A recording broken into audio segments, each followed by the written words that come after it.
record, and then I'll let you know what Let me know when it's about that time. the 15-second mark. Yeah. Ooh, I'm trying to eat the microphone. Oh! Makes it delicious, I guess. Pretty tasty. And we're there. Alright, well, welcome back to the Nub. This is the Merce. Hey, it's Felton. And today we're going to talk about, I think we should go back to gardening, actually. Like, I think that our gardening podcasts get the best likes. Well, I'm actually going to start doing lawn care videos on YouTube. I mowed my lawn recently, so I feel qualified to give people advice, life advice. Yeah, I almost died mowing my lawn today. It was so flipping hot. So yeah, that overnight life, you know, I ended up doing it this morning at like 7 o'clock, and it was really nice out. I only got bit by one fire ant. I don't know how, because I was wearing, you know, tall boots, so I'm still kind of baffled at that, and socks. Well, he was determined. Yeah. I mean, you really got to give it to him. Like, he really went the distance. I'm not even mad. Did you let him live? Like, you took him off? You're like, you know, well played, sir. Well played. No, I ninja'd my foot. I wake up this morning, I look, and there's a swollen red dot, and I'm like, well, that's either the bubonic plague or I got bit by a damn fire ant. That's awesome. So, we have a booth at the Cosography Con at the end of this month. Mm-hmm. Pretty excited about that. I know that you're getting a banner done. Yep, next weekend. Banner showing up Monday, hopefully. Nice. And Foxtail's making herself some cards, so she'll have some cards to give out while we're there. I'm hoping to get Shamrock out there with us. Mm-hmm. So that'll be cool. That'll be like the first time that we have the majority of our admins in one place in a long time. Mm-hmm. In almost a year, I guess. Yeah, it's been a while. Yeah, and then we also have a booth. I had it confirmed the other day from Rick from Famous Faces and Funnies. Mm-hmm. We have a booth at the Melbourne Toy and Comic Con in October. October, okay. I was gonna say that's usually toward the end of the year, isn't it? Mm-hmm. So again, very excited about that. Now, wasn't that Mike Priest? I think his name is that runs that. I believe so. Okay. But don't quote me on that. Mm-hmm. Yeah, I think he's a hard work guy. Doesn't he do like trucking or he does some type of transport? So he drives all around the country. So he's busy, hard-working guy by the sound of it to be able to put on a convention. Yeah, I don't know, but I'm very excited to actually have presence at some local cons. That's really cool. I'm thinking we'll probably do some like podcasting there. I'd love to see anybody that that's fans of the podcast or fans of the Facebook page or just fans of nerddom in general come say hi. Fans of anything. Exactly. I don't even care if they're not fans of ours, just fans of anything. Yeah, be like, hey, thank you for what? Or for being fans. Yeah. Of anything. I'm fans of the old Pops bottle cap game, and I'm like, hey, well, welcome to the Nub. It was a really obscure sci-fi show in the 70s. It only aired one episode, but I watch it, 5 times a day. Okay, well, power to you. All right. Well, welcome. That's cool, I guess. So, you know what I'm going to ask you, if you've gone and seen... Oh, shit! I had totally dropped off my radar. You see, what happened was Incredibles 2 came out. Well, did you see Incredibles 2? Oh, yeah. Now, what was your take on Incredibles 2? So, I think I've had upset rants about this before, but I feel as though the trope of, it's a sequel, and now there's good guys, but one or all of the good guys creating the call to action is actually the bad guy. I feel like the plot of Incredibles 2 has happened across, and this is almost exclusively, if I'm remembering correctly, to sequels. I guess Watchmen didn't have a sequel, but whatever. Mm-mm. But I really feel like that plot line, and I don't know, Watchmen may have been the progenitor of it, but maybe I feel like that's been used quite a bit. I thought that the brother that was the corporate owner, the whole time I thought that was James Woods, and it wasn't. So I was kind of shocked and disappointed. But I saw that coming from the first, moments of the film. I was like, oh, one of them is going to be, they're going to be the bad guys, I mean, I'll give it to them. I didn't see that the brother was going to be playing it straight, so sure. But that trope, I feel, is overused. Well, at the end, though, they're like, should we be concerned about him? So he might not be such a good guy either, so. I don't know. I think they needed a shoe-in to actually redeem superheroes, and who knows, then the third movie's going to come around, and, he's secretly going to be a bad guy, too. It's like, oh, come on. Come on, man. All right, here's my takeaway from the movie. First off, I feel like this movie was made for the people that saw the original movie 13 years ago. Yes. Yeah, I definitely do not feel... Took place 5 minutes after the original movie. Exactly, but the movie itself, I do not feel like it was a kid's movie. And the reason I say that is because the amount of dialogue and the amount of story and the amount of politics and everything that were put into this movie far exceeds the average, 8-year-old's attention span. Mm-hmm. And this was just proven to me when we went to see the movie, and every kid in that movie theater was kind of losing their S because they were bored or they were waiting for the next action scene, and the rest of it just did not resonate with them. I did like that they put a strong emphasis on Elastigirl being the hero. I feel like that's actually that's very much where Marvel has gone the past couple of years, but in a way, I feel like this was done better than Marvel's done it before. And I know that's not Marvel. I know it's Pixar, yada yada yada. But I mean, let's be honest, they're all owned by Disney. Well, Pixar's not owned by Disney, but they pretty much Disney's a bread and butter. So I feel like that's what they were kind of doing, was putting a female character up front. She's the one that's the hero. She's the one that's doing this, that, and the other thing. And I really enjoyed that. I really enjoyed the movie itself. I do agree with you about the whole trope with the one of the good guys being a bad guy kind of thing, or whatever the case may be is. I do know that's getting played out. Well, I mean, they even did it in Iron Man. I mean, the list go on and on and on of movies that have done it. It's funny. The first time I remember seeing that trope actually was so long ago. It was when I was watching a rerun of Star Trek, the original Star Trek. And it happened with Spock. Spock? Yeah, Spock became a bad guy for some reason. And actually, I think even before Spock, it was Captain Kirk. Captain Kirk went through the teleporter thing, mm-hmm. And an evil version of him was somehow created from that. I don't remember the exact premise of it, but somehow there was an evil version of Captain Kirk running around. And he was being really inappropriate with the females of the crew, and fighting everybody, and just being an all-around jerk face. So I guess it's not quite the same because it wasn't the actual character that became a bad guy, but you know what I'm saying. I've seen that trope for so long now. It's pretty much run its course on me. You can't really surprise me with that anymore.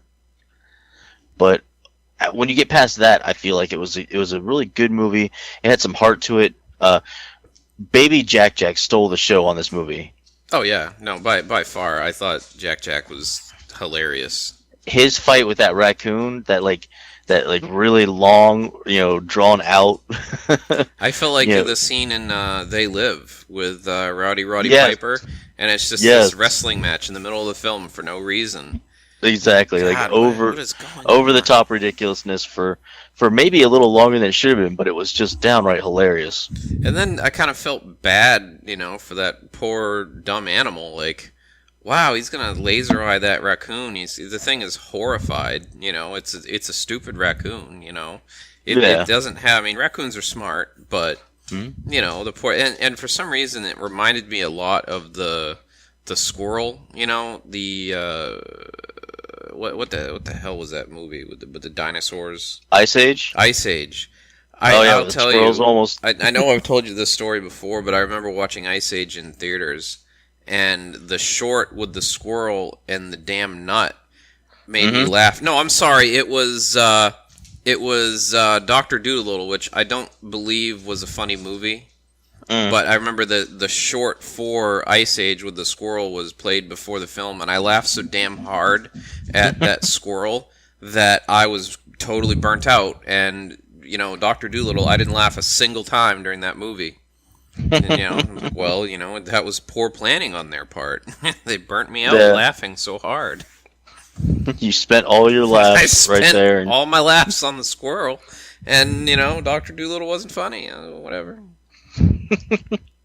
That squirrel should have gotten a much bigger paycheck, probably. Mm-hmm. So, speaking of funny movies, Foxtail and I went and saw Tag. I wanted to see that. Was that good? Oh my god, that movie's hilarious. It was downright hilarious. Is Jeremy Renner actually his character from The Bourne Supremacy in it? Pretty much, yeah. Oh, okay. A little bit of Hawkeye, a little bit of Bourne Supremacy. Oh man, it was good though. It was really good, and honestly, it was actually like a heartfelt, like feel good movie too. I mean, the whole reason these guys are playing tag this whole time is because they want to stay friends forever, basically. So instead of growing up and being adults for their entire lives, like once a month they get together and they have this like tag contest, and whoever the last person is that's tagged is like the loser for the year, and they give them crap all year long and yada yada yada. But man, it was really really funny. I'm gonna have to see that. Little over the top at times, but after Solo, I'm gonna have to see that after. Yeah, you can't see anything until you see Solo. I'll not see another film until then. I won't even watch Netflix. Here's the thing I cannot understand about the Solo thing, though.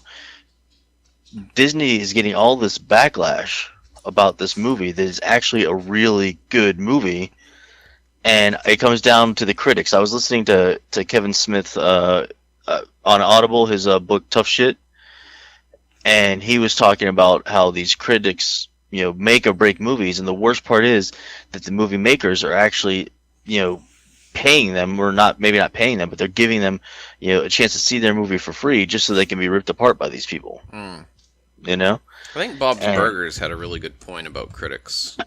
What was that? It was an episode where this guy comes to the shop, and Bob's not at the top of his game, and he makes the guy a burger, and it's not very good, so he rips him, in the magazine. So he ends up going to his house to try, and very much like a Misery with Kathy Bates, like ties him down to a chair and then tries to force. Then everybody else shows up that he wrote bad reviews for, and it turns into this like Quentin Tarantino scene where they're trying to figure out what to do with him. And then he ends up going to call the police and takes a bite out of the burger, and then realizes, oh, this is in so bad. Yeah, I really feel like, especially Rotten Tomatoes, like I am on a crusade against Rotten Tomatoes. Rotten Tomatoes, it's a terrible website. They're absolutely horrible, but so many people, like it's like one of the first ones that comes up when you go to look up the reviews on a movie, and they always give the worst scores to movies that are actually really good, and then you see really good scores on movies that typically are either not that great or just downright terrible. It's like they have the art house critics going to see these movies, and I honestly feel like if you're going to review a movie, and you're a certain type of critic, maybe you should only go do those kind of movies. Like, for instance, I want a critic who's more like myself when they go to see a Marvel movie or something like that.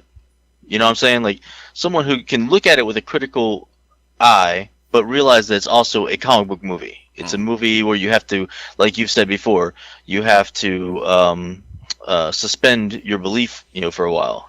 Suspend your disbelief. I'm sorry, for a while. So, you go to these movies and you cannot go to them thinking, oh, this is going to be like a beautiful Shakespearean, representation of just unbelievable cinematic beauty. You have to go to them and be like, okay, it's another movie with a bunch of guys in tights. Let's see if there's like a good story, some good acting, great special effects, all that kind of stuff. If there is, awesome. Let's give it a decent review. If there isn't, okay, well, let's go ahead and tear that apart. You know what I'm saying? Well, I feel like when movies like The Fast and the Furious, and I maybe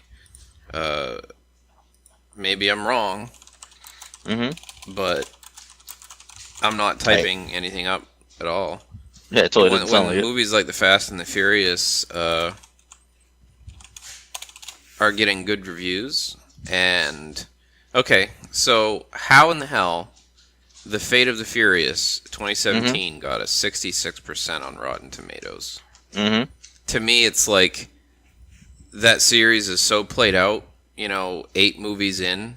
Mm-hmm. How in the hell is that getting a 66%? Yeah, they should be 50% or below. I mean, and then you have a film which I personally thought, and I know I've talked about it before, directed by Michael Keaton, The Merry Gentleman. He wrote and directed it.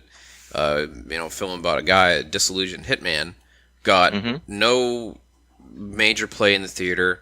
I believe it was almost a direct-to-DVD release, very independent film. Not nearly the budget of Fast and the Furious. And nobody knows about it, nobody talks about it, and there are people still going to see these films, and they're making a terrible ride based on this film series. I mean, I still am deeply hurt by my experience going on the party bus ride at Universal Studios. That was the Fast and the Furious. It's one of the most disappointing things I've ever felt in my life. Nice. And I guess that's my overall point, is that ride hurt me. My soul. That ride took advantage of you, I understand. Yeah, took advantage of my soul.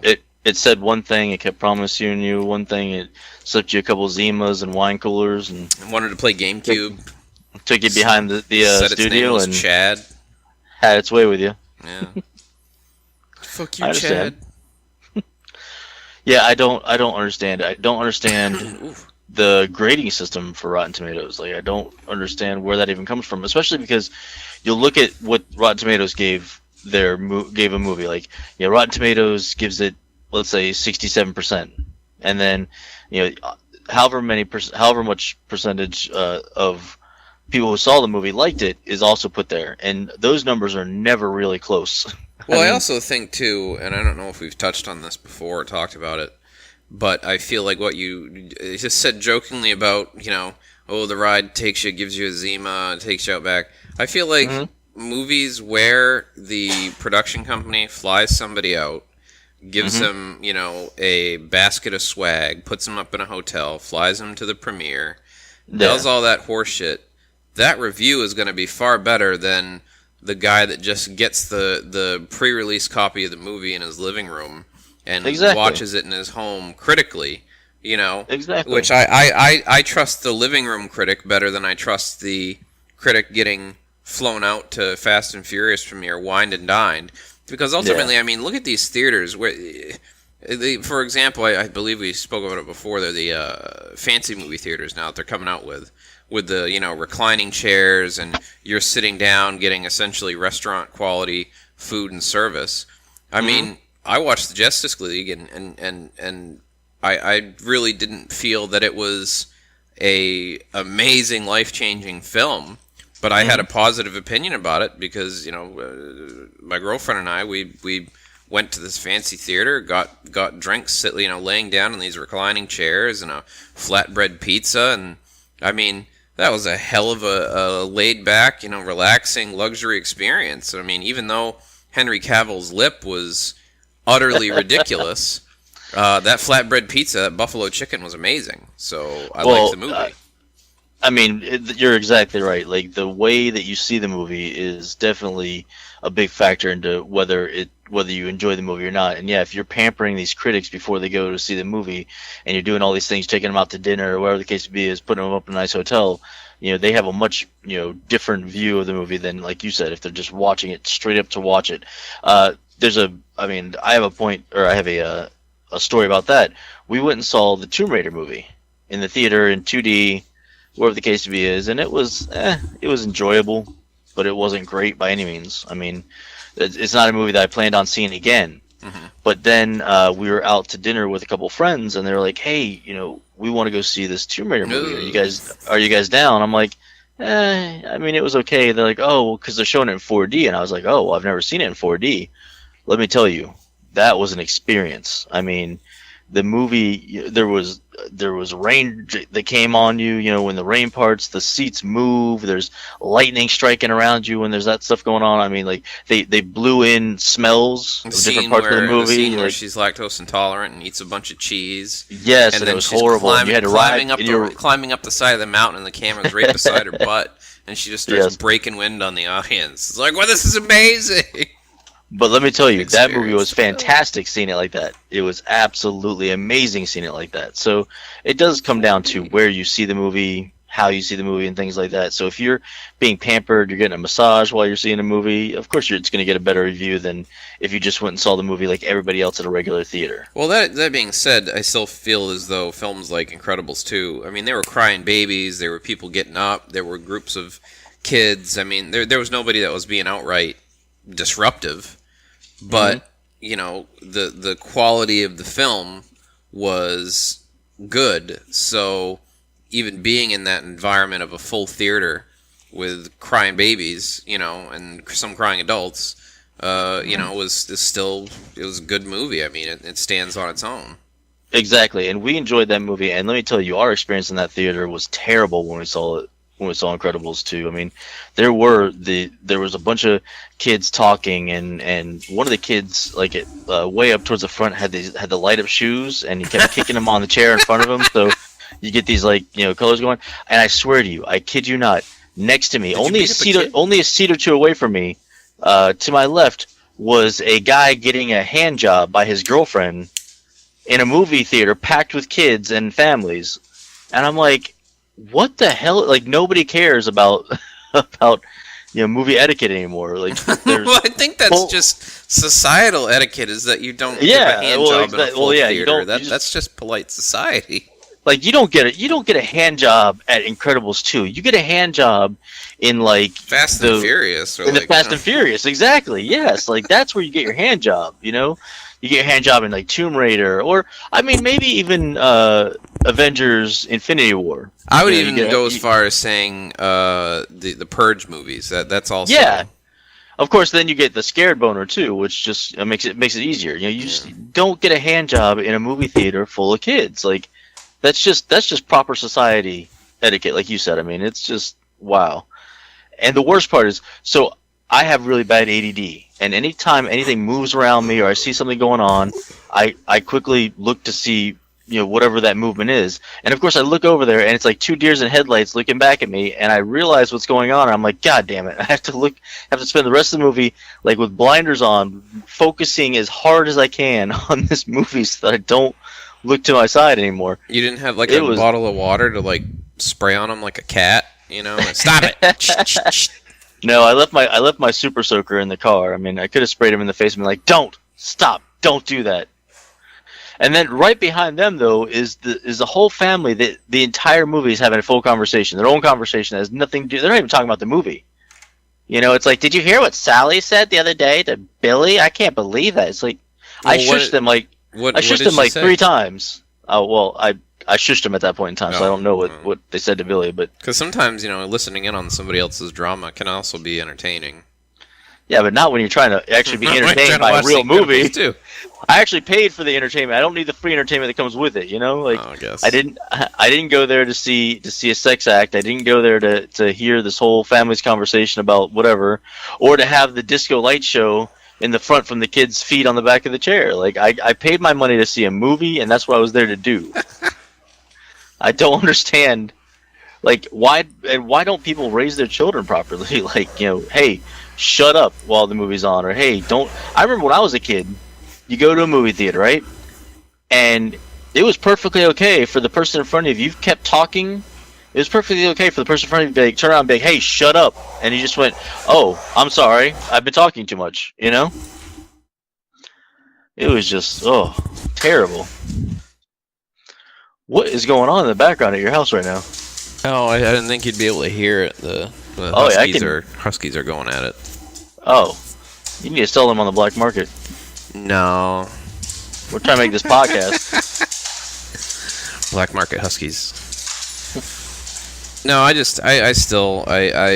enjoy the theater experience, but I'm more and more wishing that home experience could be something. I remember Target tried to branch off into there. You'd pay like $30 for, you know, access to an in-theater film, and that was cool as shit. Yeah. But I don't believe they do it anymore. They sold off the streaming service, and, you know, that was it. They don't have it anymore.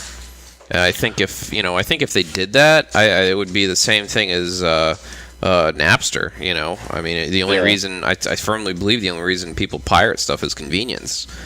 If they allowed you to watch it at home, people wouldn't steal the movie. Well, I'm telling you right now too. Like I'm getting to the point where I don't like theaters. Going to the theater is one of my favorite things in the world to do. But typically, like me and Foxtail only go to the theater during the daytime. I mean, it's very rare that we go in the evening because of this BS where nobody cares about being respectful to anybody else seeing a movie. I've even gone so far as to like buy a really nice TV and got a nice surround sound system so that a lot of movies I can just watch at home. You know, when they come out. Not that I'm pirating movies at all. No, you're not. No. Sure. But going to the theater, like having the popcorn, like the whole experience is something that I really enjoy. Vomiting after eating the popcorn because it's old and you're sick. Yeah, exactly. Oh man, that's the best part. I love that upset stomach I get after I have like wake up at 3 o'clock in the morning, a thing of popcorn, vomiting. Ugh. The butter was old. But yeah, that's just it was bad. It was absolutely terrible. Not that I'm talking shit about the Oaks, but I've gotten sick twice on their popcorn. I know, and I don't get it because I love their popcorn and I love their butter. But yeah, it turns my stomach too if I eat too much of it. I think it's the kind of oil that they use. It tastes really good until, you know, a couple hours later you're like, oh, I'm gonna honestly vomit all over the place. I'm gonna vom and then I'll feel better, but you know. Yeah. So I don't know, man. Anyways, so what else is going on out there in the nerd world? Well, there's been some pretty good strides in VR and VR games in general. Yeah. So I'm really excited about some stuff that's coming down the pipe later on this year, and I think Q1 of 2019. It looks like Oculus is going to be releasing a new unit. They're going to have a. They're going to have a. They've come out with this, like they call it the half dome prototype, where the eye sockets inside are actually dome shaped. So that's going to effectively increase the field of view. I think they said up to 120 degrees, which is significantly higher than previous. So, you know, there's some pretty good strides that are coming out. And also, you know, you've got units like the Pimax 4K and stuff where, I mean, there's industry outliers, you know, not really a lot of adoption at this point. But as a gaming format, I feel like there's a lot being invested. I believe Facebook bought Oculus. So, you know, there's a lot. And Oculus came out with the Oculus Go, which effectively is a headset with the cell phone already built in. It's a standalone unit. So I'm not really sure the quality or what it's going to be able to play, but or if you can even link it to the PC. But that's also another aspect of the newer units coming out. They're going to go wireless. There's going to be a lot of car crashes, is what you're telling me. Yeah. Yeah, they're going to go wireless with the units. So there'll be car crashes. We really need to get these self-driving cars like off the ground, like ASAP. Well, yeah, you know, because they've come out with the Oasis beta, so you know everyone's going to be all about that Ready Player One life. Absolutely. Especially after parties, you know, they're all about that Ready Player One life.